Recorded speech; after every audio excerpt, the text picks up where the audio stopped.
नोएडा के लुक्सर जेल में बंद यूट्यूबर एल्विश यादव की आज दूसरी रात कटेगी। रेप पार्टियों में सांपों के जहर सप्लाई के मामले में एल्विश को 14 दिन के लिए जेल भेजा गया। एल्विश पर लगी धाराओं की सजा क्या है? क्या एल्विश को जमानत मिलेगी? जेल में एल्विश की पहली रात कैसी कटी और एल्विश जेल जाने के बाद सोशल मीडिया पर क्या कहा, इस खास रिपोर्ट में आपको दिखाते हैं।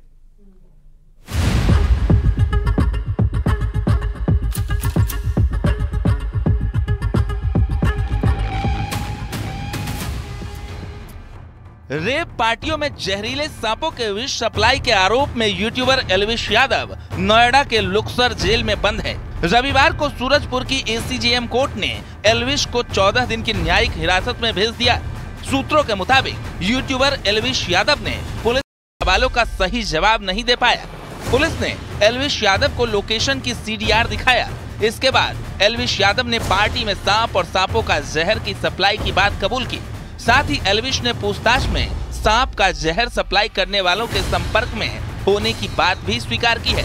पुलिस के मुताबिक एल्विश यादव पर NDPS एक्ट में कार्रवाई की गई। इसमें 20 साल तक की सजा का प्रावधान है। रेप पार्टी में सांपों के जहर सप्लाई के मामले में एल्विश यादव को जेल भेज दिया गया है, लेकिन इन सब के बीच इन्वेस्टिगेशन में जोड़ी गई NDPS की 19 एक्ट काफी भारी पड़ गई है। आपको बता दें, इस NDPS एक्ट के तहत एल्विश यादव को 20 साल तक की जेल हो सकती है। यूट्यूबर एल्विश यादव पर आरोप है कि इसने सांपों के जहर का इस्तेमाल रेप पार्टियों में सप्लाई के जरिए किया है। नोएडा की रेप पार्टियों में नशे के लिए इस्तेमाल हो रहे सांपों के जहर का केस एल्विश यादव को जेल की सलाखों तक पहुंचा दिया। दरअसल नोएडा पुलिस ने सांपों के जहर की जांच के लिए जयपुर FSL सैंपल भेजे थे। इस रिपोर्ट में बताया गया है कि ये कोबरा करैत प्रजाति के सांपों का जहर था। बताते चलें कि इस मामले में एल्विश यादव समेत कुछ और लोगों के खिलाफ नोएडा सेक्टर 20 और 49 थाने में केस दर्ज हुआ था। नोएडा पुलिस ने FSL से जहर के कंपोजिशन की डिटेल भी मांगी थी। खबर है कि पूछताछ में संतोषजनक जवाब नहीं देने और FSL की रिपोर्ट के आधार पर एल्विश यादव गिरफ्तार किया गया है। पुलिस के सूत्र बता रहे हैं कि पूछताछ के दौरान एल्विश ने कबूल किया है कि वो इनके टच में था, जो पूर्व में राहुल समेत 5 सपेरे गिरफ्तार हुए थे। इसके अलावा पुलिस ने पूछताछ के दौरान उसकी CDR लोकेशन और साथ ही साथ जो लोकेशन है फार्म हाउस पर जहां पार्टी की गई है वो भी दिखाई गई। ऐसे में एल्विश उन सवालों में उलझा हुआ दिखाई दिया। एल्विश यादव अभी ग्रेटर नोएडा जेल में बंद है। एल्विश यादव को क्वारंटाइन बैरक में रखा गया है। सूत्रों का दावा है कि जल्द उसे हाई सिक्योरिटी बैरक में शिफ्ट किया जा सकता है। रविवार रात एल्विश ने जेल का थोड़ा हल्का खाना खाया। सूत्रों ने बताया कि एल्विश यादव की पूरी रात जागते हुए कटी। एल्विश जेल में बेचैन दिखाई दिया। जिस एल्विश को देर रात तक पार्टी करने की आदत है, जो हाई प्रोफाइल पार्टी में शामिल रहता है, उसके लिए जेल में पहली रात बेहद बेचैनी भरी रही। वो रात भर सोने की जगह अपनी बैरक में घूमता रहा। वो कभी बैठ जाता तो कभी घूमने लगता। पूरी रात वो बेचैन रहा। एल्विश के लिए मानो जेल में एक एक पल भारी पड़ रहा है। माना जा रहा है कि एल्विश से अभी और कई बड़े खुलासे हो सकते हैं और कई लोगों का नाम भी सामने आ सकता है। रात में एल्विश को जो खाना दिया गया था उसमें पूड़ी थी, उसमें सब्जी थी और साथ ही हलवा परोसा गया है। फिलहाल माना जा रहा है कि जिस तरीके से गंभीर धाराओं में मुकदमा दर्ज किया गया है, एल्विश की मुश्किलें बढ़ रही हैं और जमानत पाना मुश्किल होगा। पुलिस ने 3 नवंबर को आरोपियों के कब्जे से 5 कोबरा समेत 9 सांपों को बचाया था। जांच से पता चला कि सभी 9 सांपों में वेनम ग्लैंड्स गायब हैं। 8 नवंबर को नोएडा पुलिस ने रेप पार्टी में सांप के जहर के इस्तेमाल के मामले में FIR दर्ज की थी। इस मामले में एल्विश यादव का नाम मुख्य आरोपी के तौर पर सामने आया था। इसमें राहुल, टीटूनाथ, जयकरण, नारायण, रविनाथ का नाम भी शामिल था। राहुल नाम के शख्स के पास से पुलिस ने 20 ml जहर बरामद किया था। नोएडा पुलिस ने एल्विश को नारकोटिक्स ड्रग्स एंड साइट्रोपिक एक्ट यानी NDPS के तहत गिरफ्तार किया है। ये एक्ट ड्रग से जुड़ी साजिश जैसे ड्रग की खरीद फरोख्त से संबंधित है। इस एक्ट के तहत दर्ज मामलों में आसानी से जमानत नहीं मिलती है। ये बात एल्विश भी अच्छी तरह समझता है। शायद यही है एल्विश की बेचैनी और नींद उड़ जाने की वजह।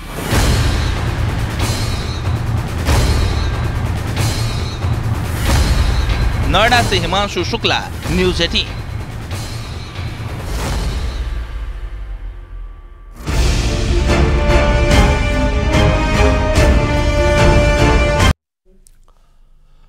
रायबरेली में अंधे कत्ल का जब पुलिस ने खुलासा किया तो पूरा गांव सन्न रह गया, क्योंकि खेत में जिस चाचा की लाश मिली थी उसकी हत्या किसी और ने नहीं बल्कि उसकी भतीजी ने ही की थी, वो भी अपने 2 आशिकों के साथ मिलकर। क्योंकि चाचा ने भतीजी को आधी रात में उसके दोनों आशिकों के साथ सरसों के खेत में रंगे हाथों पकड़ा था। कैसे सुलझाई पुलिस ने इस कत्ल की गुत्थी, देखिए हमारी रिपोर्ट।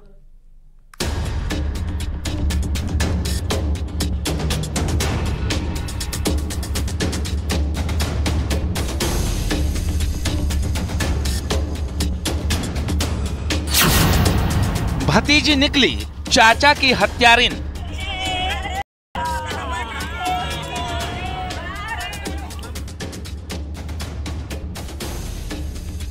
रायबरेली में हत्या का ऐसा खुलासा सामने आया जिसने पुलिस को भी हिलाकर रख दिया।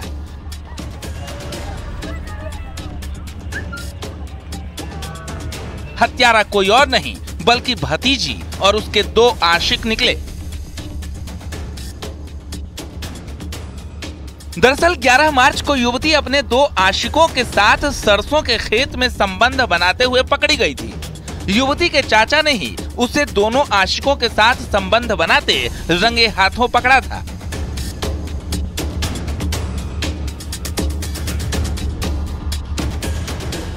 पिछले 12 तारीख को शिवगढ़ का गांव पड़ता है गंगा खेड़ा। गांव के बगल ही उसी गांव के निवासी सहज राम, उनका शव लगभग 9 बजे सरसों के खेत में हुआ था और इस सूचना पर तत्काल हमारी थाने की पुलिस सर्विलांस टीम और फील्ड यूनिट पहुंची थी और समस्त एविडेंस और जो भी प्रदर्शन मिले थे कलेक्ट किया गया था और उनकी पत्नी की तहरीर के आधार पर अभियोग पंजीकृत कराया गया था।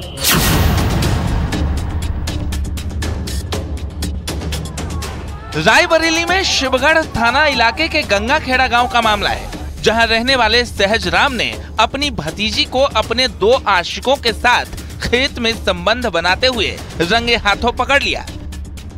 सहज राम गांव में शटरिंग का काम करता है। वारदात के दिन शटरिंग का काम कर रहा था, लेकिन कुछ सामान कम हो जाने के चलते वो सामान लेने घर जा रहा था। इसी दौरान सहज राम को पास के खेत में टॉर्च की रोशनी दिखाई देने लगी। चाचा सहज राम जैसे ही मौके पर पहुंचा तो भतीजी और उसके आशिक सक पका गए। दोनों आशिकों और भतीजी ने सहज राम को इस राज को छिपाने की काफी मिन्नतें की, लेकिन वो नहीं माना। इसके बाद लड़की और उसके प्रेमियों ने राज खुल जाने के डर से सहज राम को मौत के घाट उतार दिया। सहज राम की हत्या करने के बाद आरोपियों ने उसकी लाश खेत में ही फेंक दी और मौके से फरार हो गए। उस दिन मृतक बगल के गांव दुजई खेड़ा में स्लेब डाल रहा था और अपने घर रात में लगभग 12 बजे शटरिंग का कील लेने आया था। कील लेकर के जा रहा था तो कुछ लाइट मोबाइल का प्रकाश आया, उसको कुछ संदेह हुआ। वहां जा कर के देखा तो युवती और ये उसके 2 प्रेमी वहां मौजूद थे और फिर उसी में आपस में कहासुनी हुई। कहासुनी के दौरान तीनों ने मिलकर के सहजराम की हत्या कर दी।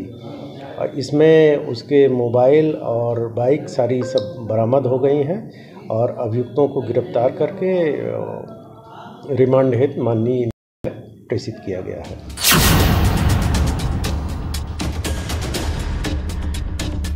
ग्रामीणों ने खेत में सहजराम की लाश देखी तो पूरे गांव में सनसनी फैल गई। पुलिस ने भी मामले की गहराई से जांच की। पुलिस ब्लाइंड मर्डर को सुलझाने में लगी हुई थी कि इस दौरान एक मुखबिर ने बताया कि मृतक की भतीजी के गांव के कई लड़कों से प्रेम संबंध है। जब पुलिस ने लड़की के मोबाइल नंबर की जांच की तो पता चला कि वो गांव के ही कई लड़कों से बातचीत करती है। जो वहाँ नए उम्र के लड़के और लड़कियां थी, प्रोफाइलिंग तैयार कराने के बाद और CDR एनालिसिस के बाद जो तथ्य प्रकाश में आए कि ये युवती जो दोस्तपुर गांव के लड़कों से इनके संबंध थे और पहले से भी रहे हैं। CDR एनालिसिस पे ये बातें स्पष्ट हुई कि दोनों में आपस में खूब बातचीत होती थी। उसी आधार पर फिर डेवलप किया गया, इंट्रोगेशन हुआ और इंट्रोगेशन के दौरान समस्त तथ्य प्रकाश में आए।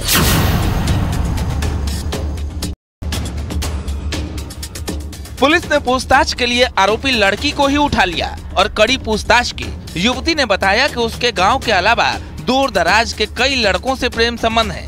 उन्हीं में से आरोपी संजीव और हर्षित भी शामिल है। हत्या वाली रात दोनों उससे मिलने आए थे। गांव के पास ही सरसों के खेत में जब तीनों मौज मस्ती कर रहे थे, तभी वहां से लड़की का चाचा सहजराम निकला और तीनों ने मिलकर हत्याकांड को अंजाम दिया। मामले का खुलासा होने के बाद पुलिस ने दोनों आरोपियों को गिरफ्तार कर जेल भेज दिया है। रायबरेली से मोहन कृष्णा, न्यूज़ 18।